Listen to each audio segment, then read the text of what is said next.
Moral Highland સોસાયટીમાં ઘૂસેલી શાહુડીનું વનવિભાગના સહયોગથી સફળ રેસ્ક્યુ. ભરૂચ શહેરની મોરલ હાઇલેન્ડ સોસાયટીમાં એક જંગલી શાહુડી આવી ચડતા રહીશોમાં ફફડાટ વ્યાપી ગયો હતો.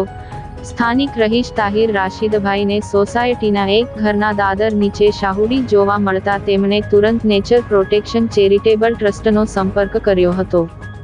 માહિતી મળતાની સાથે જ ટ્રસ્ટના હિરેન શાહ, રમેશભાઈ દવે અને કેયુરભાઈ પટેલની ટીમ વનવિભાગના માર્ગદર્શન હેઠળ તાત્કાલિક સ્થળ પર પહોંચી હતી.